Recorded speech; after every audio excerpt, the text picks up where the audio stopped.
Om Sahana Vavatu Sahano Bhunaktu Saha Viryam Karavavahe Tejasvi Navadhitamastu Ma Vidvishavahe. Om Shanti Shanti Shanti. Om. May the Lord protect us both, the teacher and the taught, together by revealing knowledge. May the Lord protect us both by giving us the results of knowledge. May we attain vigor together. Let what we study be illuminating. May we not cavil at each other. Om. Peace, peace, peace. So there are some newcomers. For them, we are studying the Katha Upanishad. This is a Vedanta study group. On Wednesdays, we study Vedantic texts. And now we are studying the Katha Upanishad. Here we are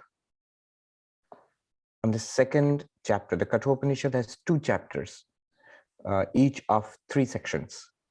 So we are in the second chapter, and we are about to finish the first section of the second chapter. So here it goes. Last time we saw the 12th mantra of the second chapter. 12th mantra. Angushtamatra purusho madhya atmani tishtati ishanam bhuta bhavyasya natato vijugupsate etadvaitat. That being Purusha of the size of a thumb resides in this body, knowing him as the ruler of the past and future, one does not want, by virtue of that knowledge, to save the self. This indeed is that. This is what we did last time. Here, our real nature, Atman, is described as being of the size of a thumb. And why is that? We described last time because we locate him within ourselves, that reality within ourselves. And ourselves, we feel consciousness in the mind. That's, of course, reflected consciousness. And then there is this idea that the Atman of the size of a thumb. Now, how can the Atman have any size at all? How can consciousness have a size, let alone the size of a thumb? But what is meant here is, where do you feel the self? Where do you feel conscious? Within yourself, within this body. And that not just the body, you feel it in the mind. Every thought, emotion, perception is shining with awareness. Now, this awareness, so this mind in which we find awareness, the idea in Vedanta and yoga is this mind it's located all over the body, but specifically it's located in the heart. And the space within the heart is of the, like the space within the heart is of the size of a thumb, approximately. So in that sense, consciousness reflected in the mind supposed to be specially resident in the heart. And remember, this was old physiology, where they were not very aware of the role of the brain. So in many spiritual systems, both East and West, the heart always had a special status. So within the heart, the mind resides, and the space in the heart is of the size of a thumb. Therefore, consciousness, limited by the mind, limited by the physical space of the heart, is of the size of a thumb in that sense. So the Purusha of the size of the thumb, the word Purusha itself, it means consciousness. I mean, in ordinary Indian languages, in our, the languages which are used these days, Purusha means the male, a man or a male. But here in philosophy, it means ourself. Anybody, male, female, human, animal, whoever, the conscious self. The Sanskrit derivation would be Purishayanat iti Purusha, the one which resides, which reclines within this city. Which city? The city with the 9 gates, the city of the body with, the various gates of the sense organs. So this is compared to a city, and in this city, who lives? Purusha. The one who not only lives in royal style, reclines, a bit of a couch potato. So the one who resides here, actually. So that's called Purusha.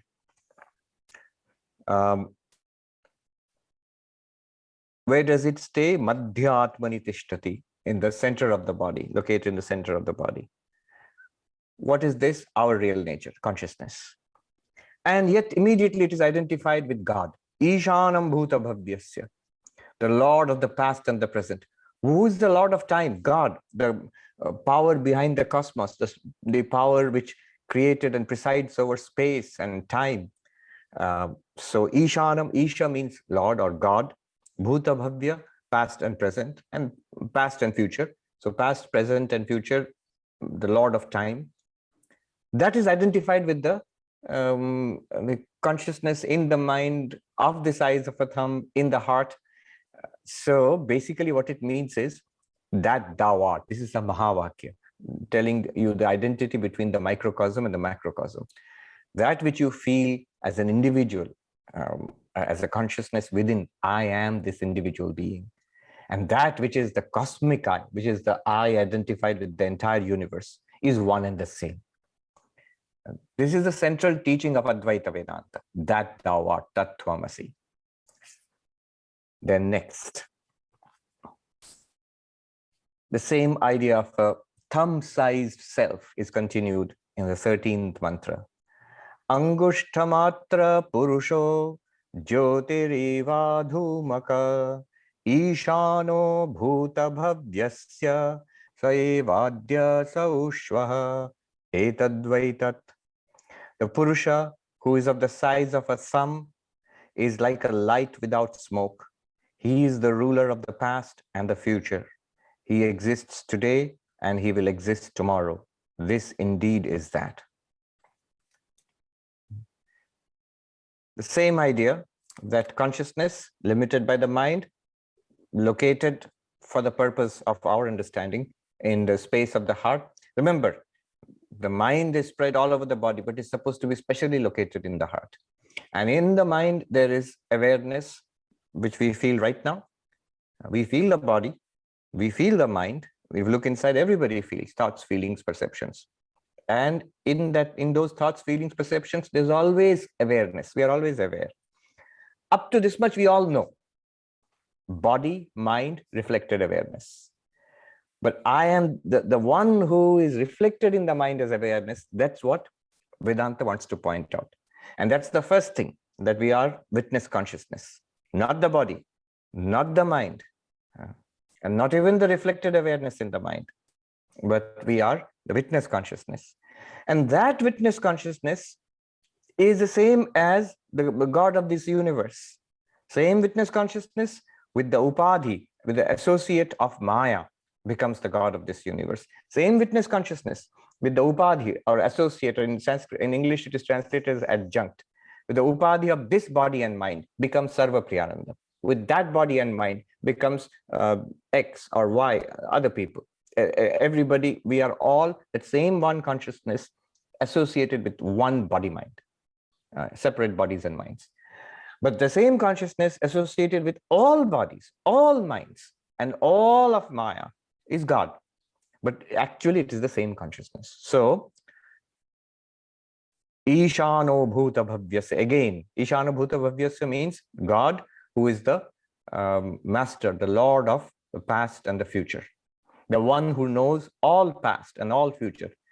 God knows everything that has happened to us in the past. Krishna says to Arjuna in the Bhagavad Gita, you and I both have had many births and all these kings. We have been born, you have had many births and deaths. You remember none of them. I remember them all. So God remembers not only his, so what is God's birth? I mean, those are the incarnations. When God comes as incarnations. So God knows all of that, but God also knows everything about us. So it's omniscient. Now that omniscient God of the universe, the reality behind the macrocosm, and this individual consciousness, the reality behind a reality illumining this one body mind, they're one and the same reality. That is the central teaching of Advaita Vedanta, oneness. Ishano bhuta bhavyasya. Then how beautiful it says, sa eva adya saushvaha. That Lord, that consciousness is there today and will be there tomorrow. Simple, but powerfully poetic. It means eternal, and not eternal in the sense of a changing eternal, This universe is there today and universe will be there tomorrow. In fact, this body also is there today and will be there tomorrow, hopefully. And this mind is there today and certainly will be there tomorrow. It will be there until we become enlightened. So bodies, minds, this entire world, universe, all of them persist, but they persist as a changing reality, continuously changing. Things are coming and going. Bodies are aging, dying, being born and growing. And the universe is going through cycles of creation, existence, and destruction. So a changing, like a stream, is called parinami nitya, ever changing, eternal, going on like a river. A river persists, but every moment drops of water are not the same. They're all passing through like in a torrent. So he says, not like that. Your real nature is not like that. It is absolutely real and eternal, beyond any possibility of change. So sa eva adya, it's exactly like that. Endless, limitless consciousness today, sa ushva, and certainly tomorrow also. Today and tomorrow, this lifetime and next lifetime and next lifetime, and maybe no more lifetimes, but consciousness is the same. This universe, next universe, same. You are that eternal reality. Etadvaitat, this is what you had asked for. He's telling Nachiketa, this is what you had asked for. I want to just read out some comments made by Shankaracharya on this mantra. You know, Adi Shankaracharya wrote these Sanskrit commentaries called Bhashya on these Upanishads 1,400 years ago. And thanks to that, we understand all this. Whatever I am saying and whatever Masters has been teaching for more than 1,000 years is primarily based on Shankara's commentaries. So, one point he makes here is, you are this thumb-sized consciousness in the mind, in the thumb-sized space of the heart, so the thumb-sized deity within the heart. And then he says, like light, flame without smoke. So again, such a simple but powerful poetic expression. Jyotiriva adhumaga. Eva means as if. It's not, you're not really a flame. There's no really any question of smoke. But what it means is pure consciousness. Jyotiriva adhumaka, consciousness without, is technically without upadhis. You know what upadhis are? I've mentioned them earlier. So this is a very interesting and important construct in Advaita Vedanta. Helps us to understand what's going on. You are pure consciousness. That's it. You're beyond any trouble, any sort of change, any birth or death, any disease, any ups and downs. But then what happens is, these upadhis arise. Upadhis, these are constructs of Maya. They are names and forms. They have no reality other than Maya, other than you, the Atman. But you appear in these forms. What are these upadhis? Mind, intellect, the subtle body, and the physical body. Now, what do these upadhis do? They have an interesting effect. The example, the best example of upadhis is a crystal, colorless crystal, transparent. And you bring a red flower in behind it. So if you look at the crystal from the front and the red flower is behind it, the crystal will appear red. Without the slightest tinge of red actually in it, it will look blood red. You bring a yellow flower behind it, the crystal will appear yellow. Though slightest bit of color has not changed, still remains colorless. Before the flower and after the flower, still colorless. During the change of the flower also, from red to yellow, still colorless, but it looks like that. So the idea of an upadhi is that which by its proximity appears to transfer its qualities to an entity. In Sanskrit, samipe sthitva swiyan gunan adhatte, remains in proximity and seems to transfer its qualities. So the flower is in proximity to the crystal and seems to, as if, makes the crystal red or the crystal yellow without actually doing anything. Similarly, you are pure consciousness like the crystal. A mind appears, subtle body. And now you, the pure consciousness, you seem to be thinking and remembering and desiring and feeling happy and hurt and expectant and miserable You, the consciousness, you seem to be awake, you seem to be dreaming, you seem to be in deep sleep. All of that is upadhi. Most powerful upadhi is mind, subtle body. And more physical, more gross than that is the physical body. So the subtle and physical body are the upadhis. Bereft of all upadhi, like a flame without smoke, is your real nature. Jyoti riva dhumaka, pure consciousness without any upadhi. So you see the word upadhi, it packs a lot into it. But you can see how useful and explanatory device it is for Advaita Vedanta. Yeah. They are not real in themselves, but they appear because of Maya, and they seem to make tremendous changes in you, though nothing happens really. You're still safe. It is still safe. I remember this sadhu, monk in the Himalayas, put it so nicely. He said, you are always safe. How do we know that? And then in Hindi, he sharply told the person who was asking, Aap ho na, abhi tak to ho. You are there, aren't you? Even now you are there. What do you mean? You were there here, you were there yesterday. You were here yesterday, and you were here the day before, and 10 years ago, and 50 years ago, and before your birth, and through many lifetimes. You've been there. Nothing has been able to kill you. Nothing has been able to destroy you. Very interesting. Nothing can destroy you because you are the Atman. That's your real nature. That is the meaning of that one is here today and that one will be there tomorrow. You are actually safe. There is nothing in this world of Maya which can destroy you or even damage you. All the so-called trauma, unhappiness, upadhi, mind. Proof, it disappears. The moment the upadhi changes, the moment you go to deep sleep and the mind shuts down, all trauma and damage disappears. Or later in old age, when Parkinson's or what do you call, Alzheimer's affects the brain, then affects the functioning of the subtle body, all memories, good and bad, begin to disappear. Consciousness remains undimmed. So, upadhi. And upadhi is fun. See, upadhi is not at fault. Upadhi is not a villain. Mind is not a villain. Body is not a villain. Even the world is not a villain. And the proof is that enlightened people live here in this world, in bodies and minds, and have a very fulfilled and happy life without any problem whatsoever. What is the problem is not knowing who we are. Problem is ignorance, and the solution is knowledge. You know that you are pure consciousness, this flame without smoke. You are that, shining in this body, in the mind, and you are the same one, the same consciousness with Maya. You are the God of this universe. You're perfectly all right all the time. Sayeva Adhyaya. Adhyaya means today. It is exactly like that, pure consciousness today. Like that sadhu said, Aap ho na yahan. You are here, isn't it?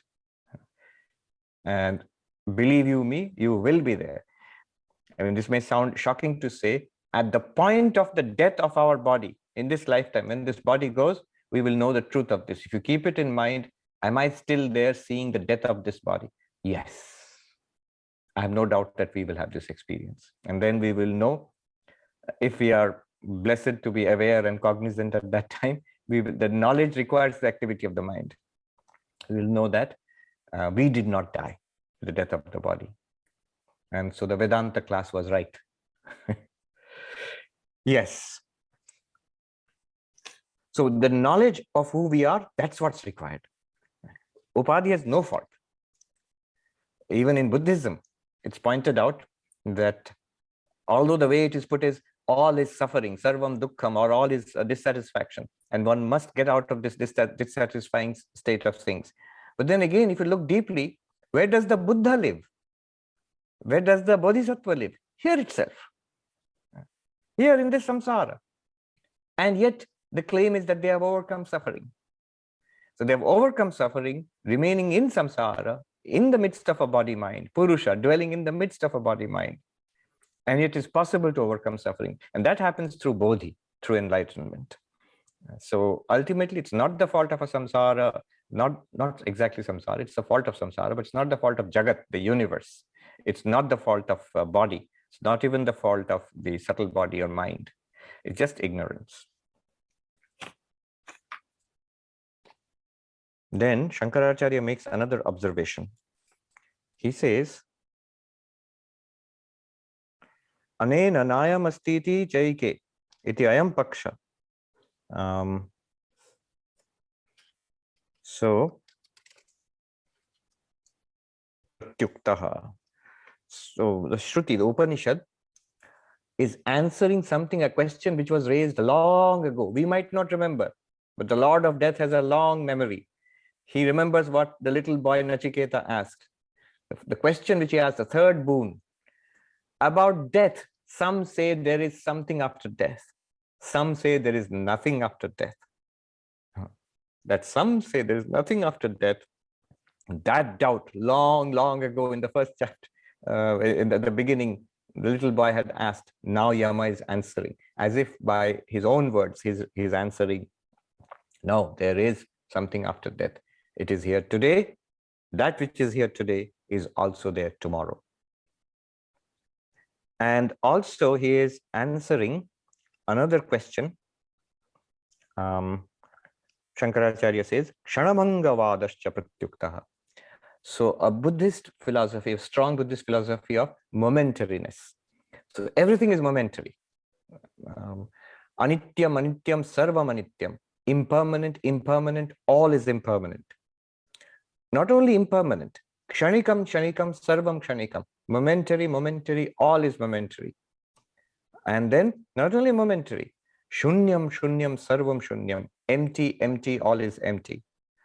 And therefore, because it is impermanent, because it is transitory, and because it is empty, therefore, dukkham, dukkham, sarvam dukkham. Those who do not know this real nature, impermanent, transitory, and empty nature of things, for them, this world becomes samsara, it becomes dukkham, suffering. But of the absolute reality, where the Buddhist is silent, that Shankaracharya is saying the Upanishad has answered. Remember, Upanishad was long before Buddhism, long before the Buddha. So it is not chronologically an answer, but here is a principle which answers that doubt. He says, Kshanabhangavadascha pratyuktaha. The doctrine of momentariness also is set aside. As far as the ultimate reality goes, it's not momentary. It's not a stream. It's absolutely real and unchangingly so. So that's what has been said. Then the last two mantras of this chapter, of this section, one mantra is a criticism of the one who's in ignorance and sees difference. And the second mantra is a praise of the enlightened one who sees oneness. Remember, oneness was the theme of this section. So let me read those two mantras.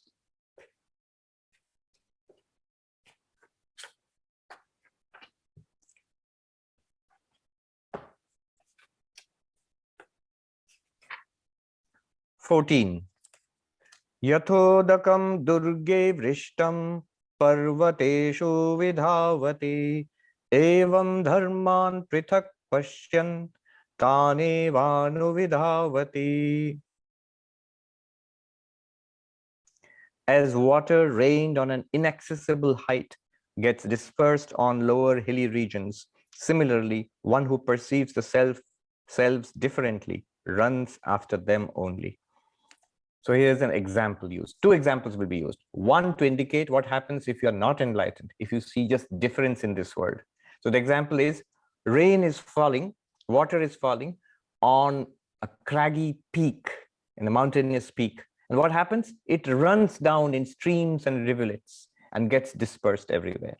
That's it, it's lost. Its integrity is lost.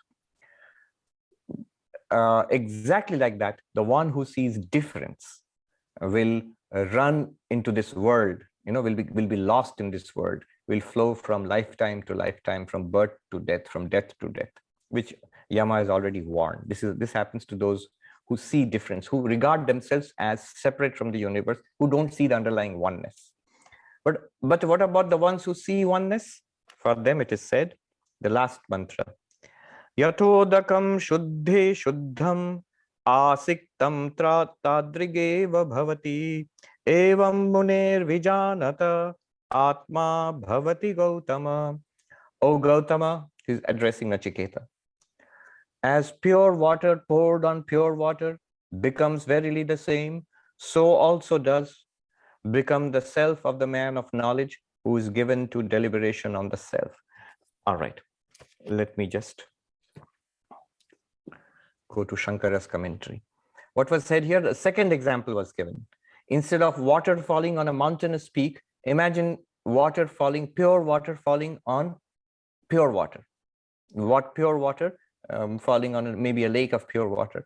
As they merge and they become virtually indistinguishable, you can't find out which droplet came from the sky as rain and which droplet was already in the lake. It's all one mass of pure water. So also happens to the one who understands the nature of the self, who meditates upon it, who stays with this understanding which has been imparted now. That means this one becomes one with Brahman. Becomes one with Brahman, one must be careful.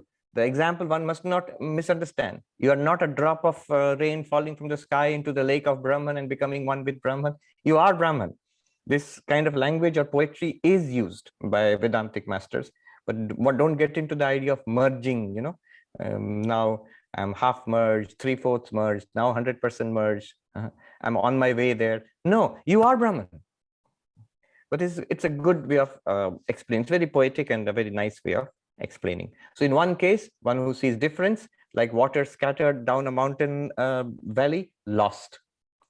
And in another case, merging into endless, a vast lake, pure water into pure water, you realize that you are the infinite. And you're freed from the mad rush of samsara. You're freed from that. All right. Now, let me just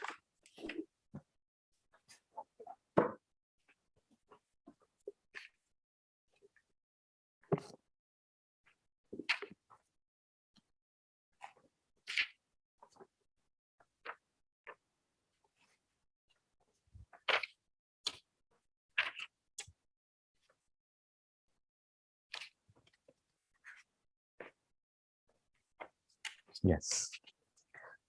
So Shankaracharya says in his introduction to the last mantra,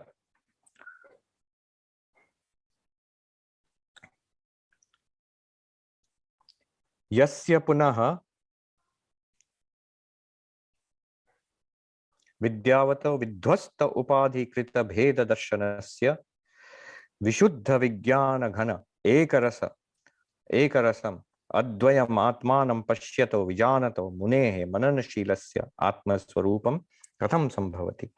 So the one who, because of knowledge, vidyavata, the one who through shravana, manana, nididhyasana, through hearing these teachings, thinking about them and dwelling on them, what happens? Vidhvastha upadhi krita bheda darshanasya. So bheda darshana, the one who sees difference. Why do we see difference? Because of the presence of the upadhi. But what about this person, the enlightened one who has heard this Upanishad? For that person, vidhvasta upadhi krita bheda darshana. Vidhvasta means demolished, destroyed, annihilated. This difference is annihilated. Now, one must be careful here. It's not that the enlightened one literally sees something different. If the enlightened one has eyes, we'll see form. If the enlightened one has ears, we'll hear sound. Just like us, as we see, hear, smell, taste, touch, the same enlightened one also will hear, smell, taste, touch. The perception of difference will continue. You will see you have one body and the other person has another body. You will continue to see men, women, sky, earth, all of that. But the idea that they are different from you, that strong conviction, I am this limited little being and this entire universe is different from me, that will disappear. You will have clarity that it is one reality and you are that oneness. This oneness will be clear. So what will be demolished? The drishti, the perspective that they are all different. This which is natural to us, that will go away for the enlightened one. Physically, they'll keep seeing the same thing. So the perception of difference will continue, of course. But otherwise, how can anyone function? So multiplicity will continue to appear before the enlightened one, just like it appears before us. But we take it to be real, and we act like that. I like this imagery of, we experience the world because of this thinking that difference is real. We experience the world like a cat looking at a mouse. I'm going to eat it up now. Nice little mouse, I'm going to eat it up. Temptation. Or the opposite, like a mouse looking at a cat. It's going to eat me up. Terror. See, the mouse sees the cat as a source of terror and anxiety. That's one way we look at the world. What's going to happen to me? COVID, job market is terrible. The stock market is terrible. Relationships are not going well. Children don't listen to me. All this old age is coming. So many problems. That's the cat staring at us, and we are like a little mouse, afraid, being hunted down. And ultimately, of course, death is there. The Lord of Death, the master here, the Lord of Death is there. Absolutely guaranteed. Whether Vedanta, Buddhism, Christianity, atheism, science, whatever you believe in it or you don't believe in it, one thing we know without any doubt, death is waiting for us. More certain than any philosophy, religion, spirituality. So all of that is waiting, like the cat waiting to pounce on us. We're like a little mouse. And at the same time, the opposite. There's so many things here which I want. I am a cat, and there's little mouse here which I want to catch hold of. Pleasure, success, approval, all of these things. But this is only for the one who sees difference. For the enlightened one, this is not there at all. There is, he says earlier mantra, it says, na tato vijugupsate, does not seek to protect oneself. There is completely free of anxiety. You know you cannot die. You know you cannot be damaged. You know that you cannot get and need not get anything from the world or from people. They really cannot give you anything substantial. And you need not. You don't need anything from people. You cannot lose anything. Anything that is real. Everything that happens, getting and losing, is upadhi, an appearance in you, the consciousness. This distortion created by the upadhis is lost, is erased for the one who has got this knowledge. Then what does this? There is difference created by upadhis not seen. Then what is the knowledge of this enlightened one?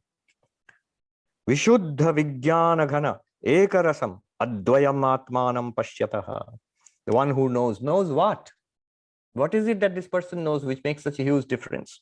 He says, Atma, the self, the real nature of the self. What is the real nature of the self? Adhyayam, non-dual. Multiplicity is appearing, but you know for sure that not one person here, not one living being, not one entity, non-living being is actually different from me. Just like everything in a dream is not different from you, the dreamer, everything in this universe, everybody in this universe is one with you. They're not different from you. So, Adhyayam, non-dual. There is no second reality in this universe apart from you. Samarasam, yes, but no second. But when they appear, there are so many differences. No, there's no differences at all. They are one uniform, like a uniform ocean of water. You check the top, the bottom, the middle, side, left and right, it's the same water. Similarly, you check this person, the most beloved person, the stranger, the so-called enemy, the sky and the earth and the wind and fire and water, health and illness, success and failure. Samarasam, one homogeneous, unchanging existence, consciousness, bliss. And yet the fun is you can see all of that and appreciate all of that. Just like, how is that possible? Just like a movie. When you see in a movie, there are characters, there's the hero, but the hero is, where you see the hero, if you go and touch that place, you get only the screen, there's nothing else. And there is the villain, there is the car chase, there are dinosaurs if it's Jurassic Park, and there is King Kong if it's the King Kong movie, there is a space and the ocean. Whatever is there you touch, you just get the screen and nothing else. There's one uniform reality running through all of that. And by the extraordinary power of Maya, that appears as sight, sound, smell, touch, taste, thought, desire, hatred. Ekarasam, one homogeneous existence. So one uniform what? Vijnana ghana. Ghana means solid, packed with consciousness. We think consciousness is such a light, ephemeral, abstract thing. No. It is the densest of all things. So Swami, what do you mean? Is it solid? If solid is like gas compared to consciousness, because all solids, liquid and gaseous substances, all the tiniest and the mightiest substances, whatever is you experience in the universe, the most dense diamond and the most brittle coal, all of them are appearances in consciousness. Really speaking, they are none other than consciousness. This universe of your experience is packed through and through with consciousness, vijnana. It's packed through and through with you. Vishuddha. Vishuddha means pure. Pure in the sense, there's actually nothing other than consciousness here, where it appears to be an extraordinarily diverse universe, filled with entities and actions and good and bad, ups and downs. And yet there's nothing other than consciousness here. So that's the beauty of it. That one non-objective, pure subject consciousness appearing as this extraordinary diversity of this universe. If one has this knowledge and one stays with it, one can enjoy it. There is no more samsara. One has a place of refuge then. When you are very disturbed by samsara, come back to this real nature of yourself, the flame without smoke. That which is today and that which shall be tomorrow. That which is one with the Lord of past and present and future. For whom? Pashyata, the one who sees. Sees means not literally sees. Sees, literally seeing, everybody sees the same thing. Vijanat, the one who knows. Who is this one? The sage. Munehe, Muni. Muni means a sage. Literally, it comes from manana, to think. The one who dwells on this knowledge. Is not even saying you're enlightened. He dwells. This knowledge has been given to us. Please stay with it. Dwell on it.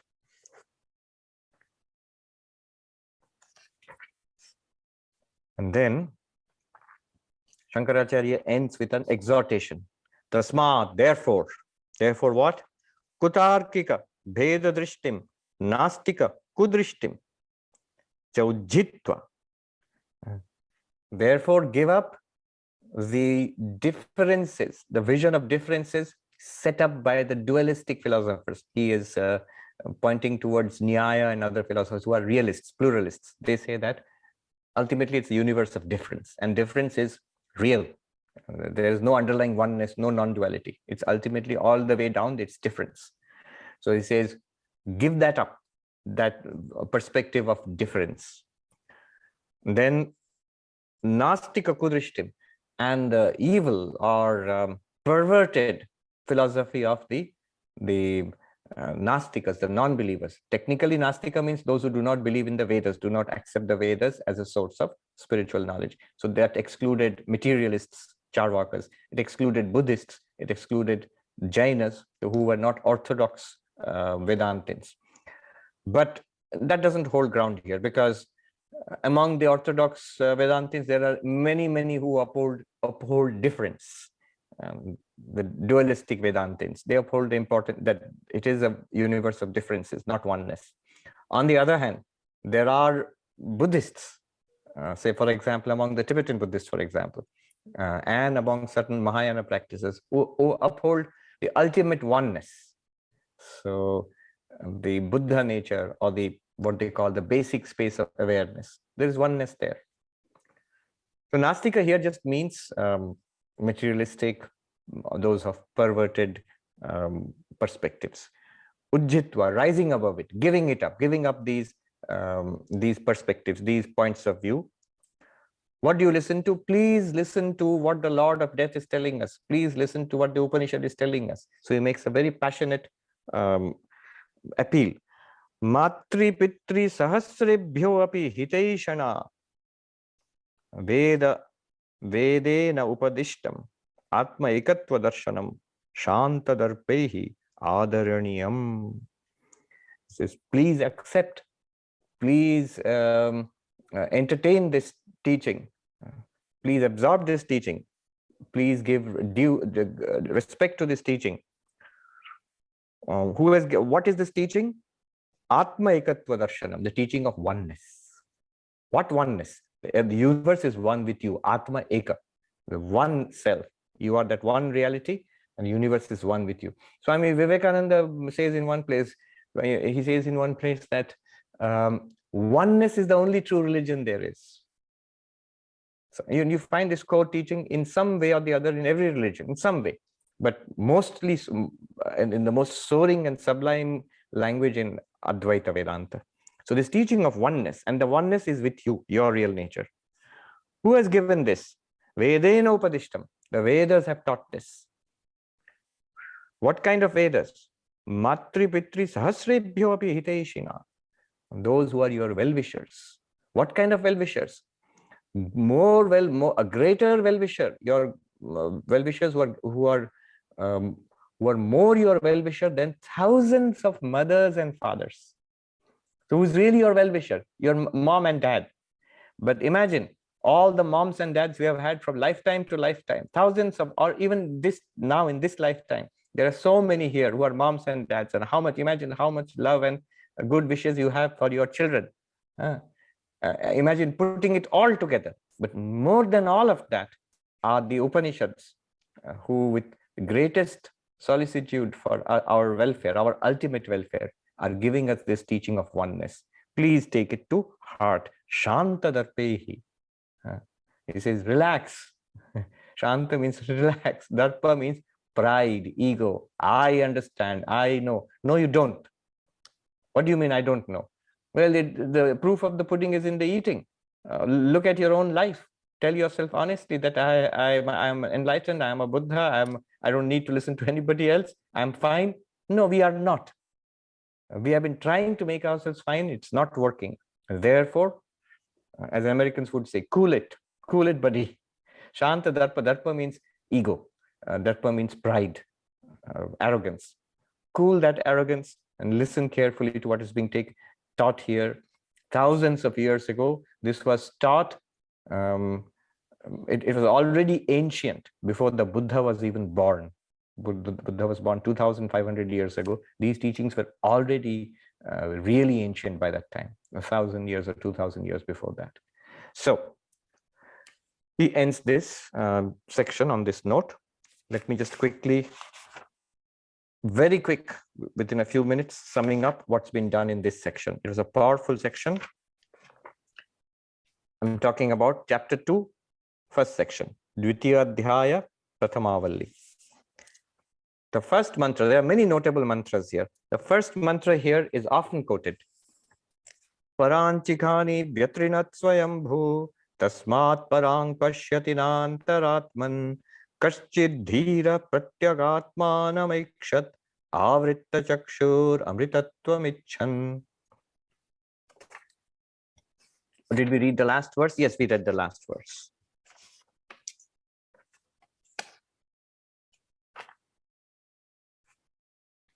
Yathodakam shuddhe shuddham asiktam tadrigeva bhavati evam muner vijanata atma bhavati gotama. So the first verse of this section, it says, our real problem is our sense organs are, as it were, turned outwards. And therefore, we see this external world. There is indeed no other world for us. World for us is people, is places, is the sky and the earth which surrounds us, things to eat and things to listen to and see and touch and enjoy, and this body, and even the mind. Oh, but the mind is inside, isn't it? So it's not looking outside. No, no, no. Even the mind is outside. It's outside to you, the consciousness. So we are extroverted, endlessly extroverted. Even if we did pay attention to the mind, that would be good, but we don't do that either. So we are flowing outwards, as it were. And therefore, this mantra says, he says, Nantaratman. We don't see the inner self. We don't see the reality about ourselves. Vivekananda would often say, with a touch of pathos in this country, if only you knew yourself as you truly are. If only knew yourself as you truly are. But we don't, because of this outward flowing nature. Then what do you have to do? Make a big effort. Kaschid dhira pratyagatmanam ikshat. Some heroic seeker realizes one's true nature, who we truly are.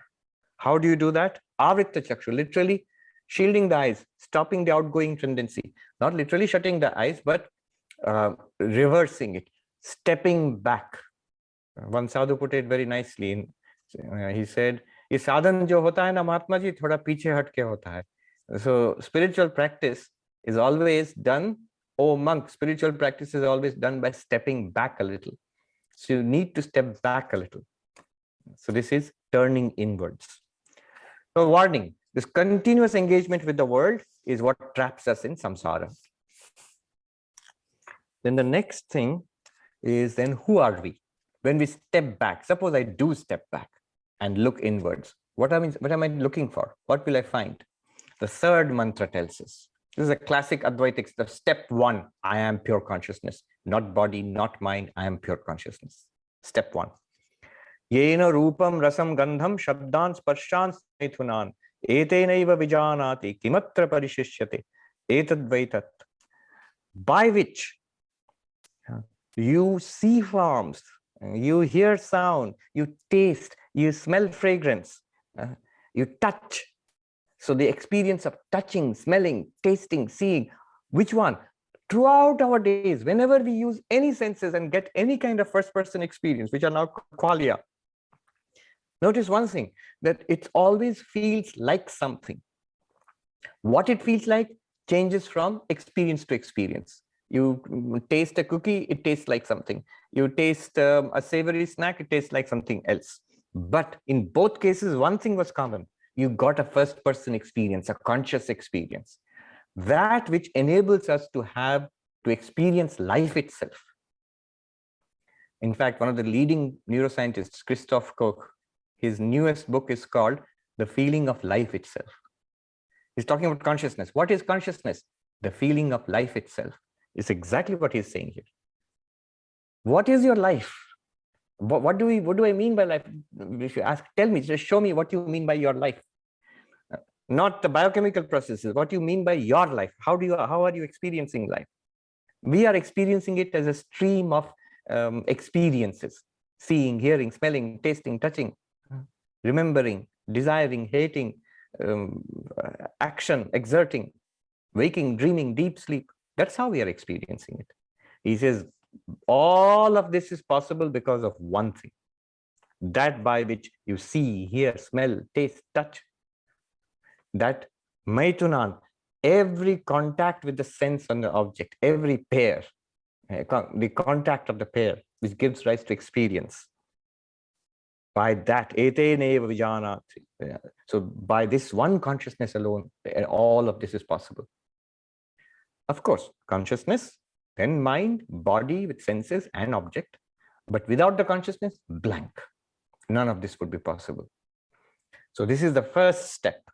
And here many techniques have been developed later in Vedanta to isolate yourself as witness consciousness and to appreciate, I am the witness consciousness, which makes possible every experience of life.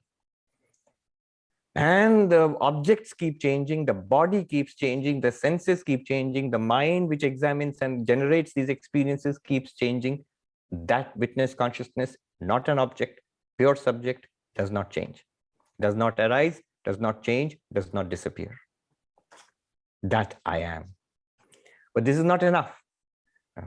Because if you do this, you will end up with the feeling that,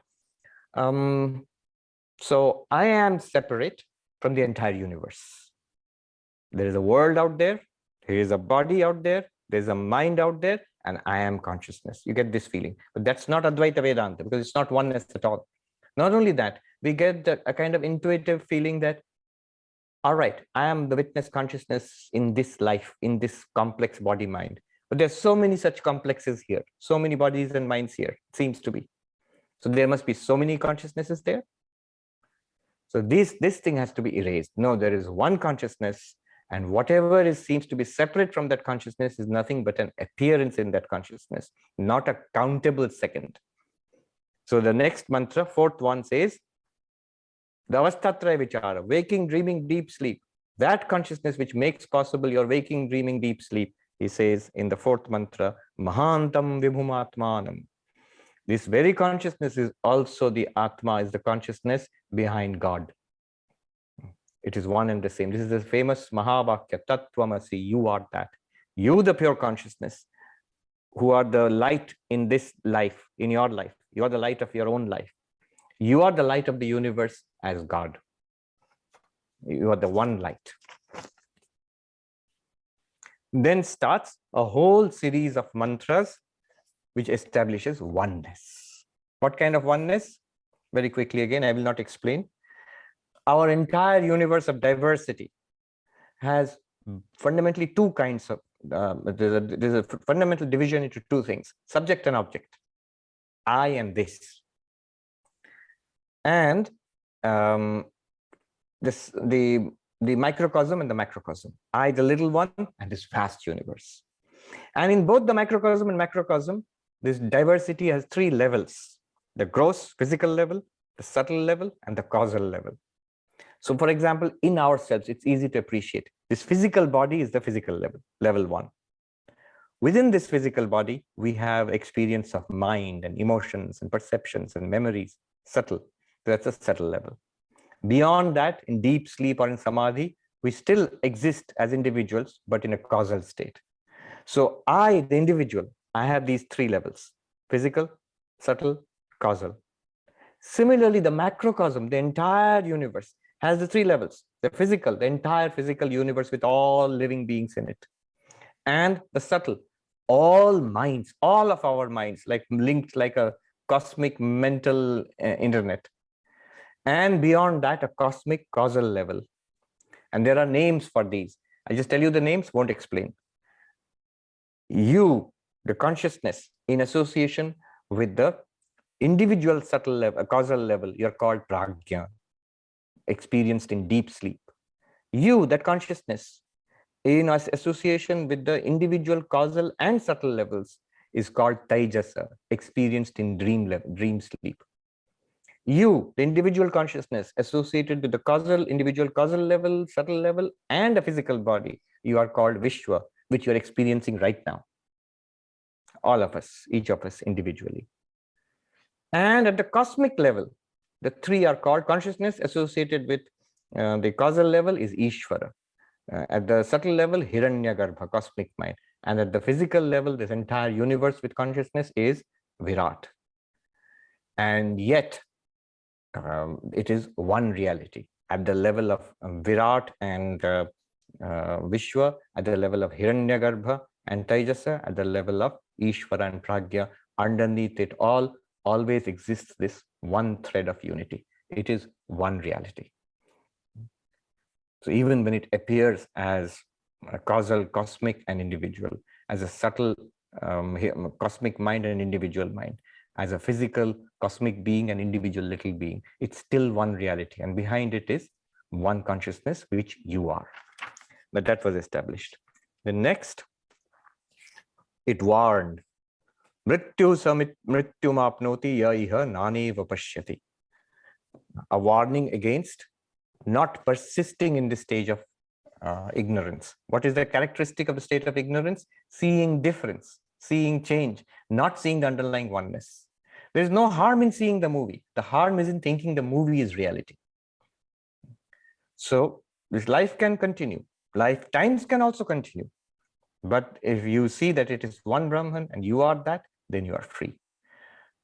If you do not see that, Yama gives a dire warning. From death to death he goes. I shall chase him down from lifetime to lifetime and kill this one, the ignorant one. Not once, again and again and again. Not only kill this one, the other, even more terrible, snatch away from this one his or her beloved ones. Parents, fathers and mothers and brothers and sisters and husbands and wives and children and grandchildren. How many times in contact, in union, how many times separated? And this will go on until you realize your oneness with the universe. You realize the one Atman, realize that you are Brahman. So very powerful section, talking about oneness. That's the main theme of this section. Good. Now, Rekhaji says, as the mind is the Upadhi, it seems ignorance is in the Upadhi. Correct. It's an important point. The dualists throw this charge at the Advaitin.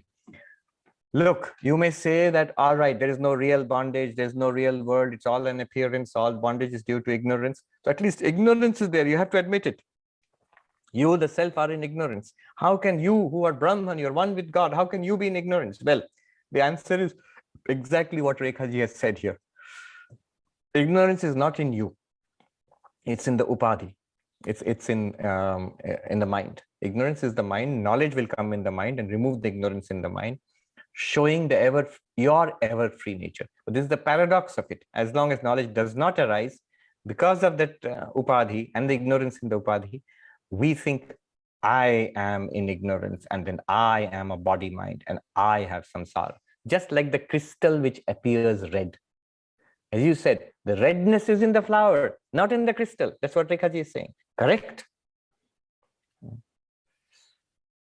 Andrew says 15 seems the most beautiful verse I have heard. What was 15? As water, pure water, rains into a vast pure lake, pure water into pure water. And so do you become when you become enlightened. Great insight shared by Swami Akhandananda himself. When Jiva, Atma, conditioned by limitation of its individuality, tries to merge itself through bhakti with the limitless Ishvara, it can never fully merge with Ishvara, as Atma Tattva Jiva can never be destroyed. Jiva will continue to exist as a limited being, and also Ishvara will continue to exist as eternal, other entity for Jiva. However, if the Jiva, through Parabhakti, backed by knowledge of Advaita Vedanta, tries to merge Ishvara with itself, then the limited individuality will get completely destroyed. Atma will realize its infinitude, Anantata, in complete identity with the Brahma Swarup of Ishvara. That is why Swamiji always insists to worship one's Ishta. Yes, as one's own self. This is an important point. Most of us, we have got mantra and we have got Ishta Devata. So don't worship the Ishta Devata as an external. You can to begin with, but ultimately as my very own, as the most dear, as my very self. That's how we worship. Sri Ramakrishna said, Jejar Ishta Shetaratma. Beautiful. Very deep point has been raised by Srinivasji. Sri Ramakrishna used to say, whoever is your, or whatever, or whoever is your Ishta Devata, that's yourself. So now, it does not seem to be so. That seems to be bhakti, and this seems to be a teaching of Advaita. And bhakti is telling me my Ishta Devata is Krishna, or Rama, or Devi. And I have to visualize Devi and then meditate and have devotion. That's one. This seems to be quite different. And here the Upanishad is saying you are a flame without smoke. Imagine or realize yourself as this awareness, pure consciousness, witness consciousness. How are they the two the same? He points it out here. They are the same. It's the methodology which will lead you to that realization, which is beyond language. Michael Bird says, I view myself as Brahman. How best do I engage with intimate relationships? Those human focal points of Brahman seem to view themselves and others as different. More and more you view this oneness, the more your relationships, everything will work out. It will be a very different perspective. You will have a different perspective, but it is a much more powerful perspective. More and more view this appearance as uniform reality, especially after a Vedanta lecture. It feels as if they see it as all differences based on how they engage with me. I ask because I feel it is very intimate, these very intimate relationships with people who view themselves and others as different, that tends to pull me out of my serene view of oneness. It's true, but that's the best place to practice. And your view is more powerful because it's true, it's grounded in reality. And it is most beneficial to you and to others. Even if others view it as difference, more you view it as oneness, that all others are one with me. All ethics is based on that. The golden rule of ethics, to do unto others what you would expect them to do unto you, to behave with others as you expect them to behave with you. But why? Because of oneness. Ultimately, the other is just one with you. It's your own self.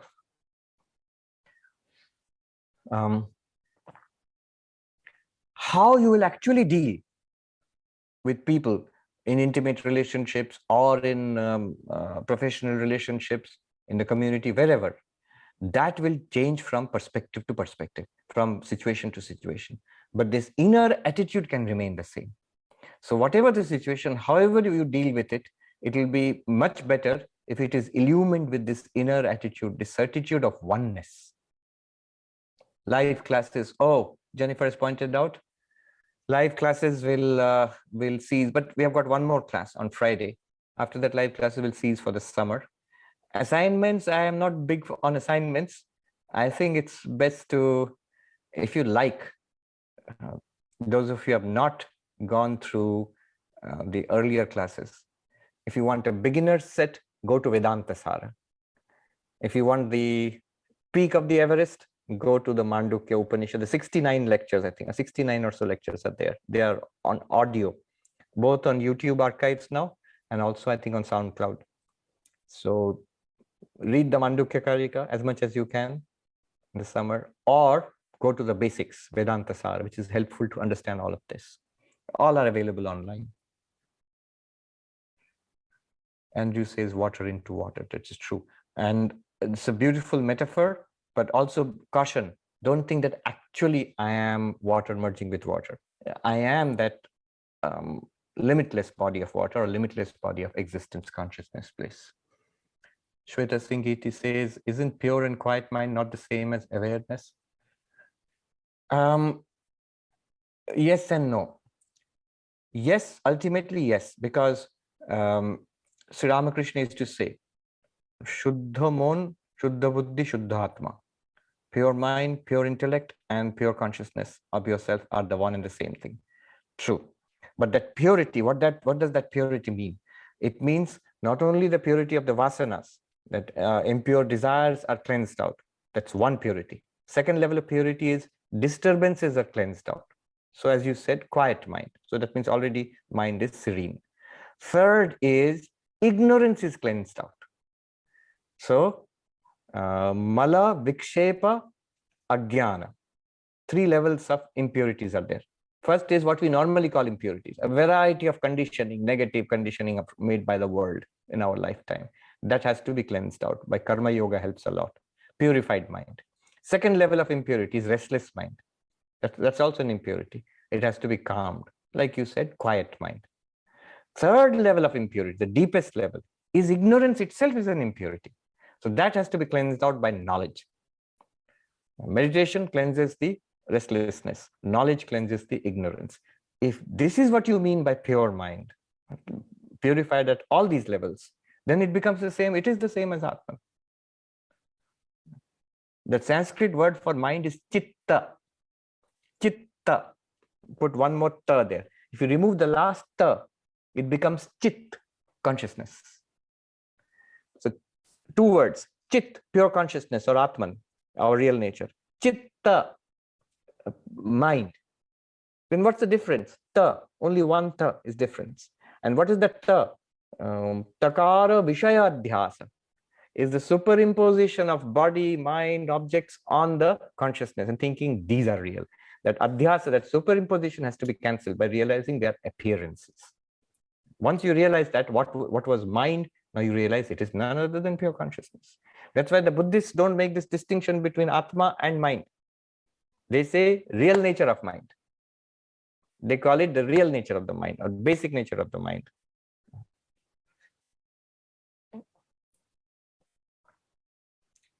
Shekhar says, Ananya Bhakti and Advaita Jnana are not different, it seems. True, at the deepest level.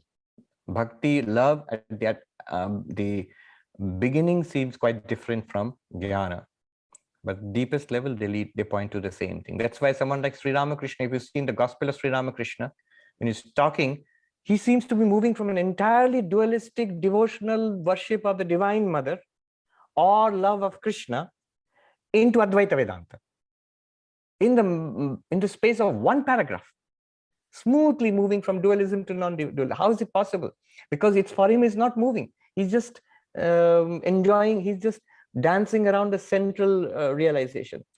Expressing it this way sometimes, expressing it that way sometimes. But he's talking about the same thing actually. Rick says regarding Michael Bird's point, Ram Dass said, if you think you're enlightened, go spend a week with your parents. That's good. Especially people say, what's the time when you get together with the parents? Memorial Day? No. Which one? You get together with relatives and parents and all. Thanksgiving. Yes, Thanksgiving. You should see the number of comments and reactions which come of how annoyed and irritated your parents, relatives, brothers and sisters can make you, because somebody said they know where to push the buttons. They know, and you have all these old conditionings with them, and they also have it with you. So you tend to behave like your past little persona with them. And that's why it's so irritating and annoying sometimes. Even then, doesn't matter. It's no big deal. Om Shanti Shanti Shanti Hari Om Tat Sat Shri Ram Krishna Arpanamastu.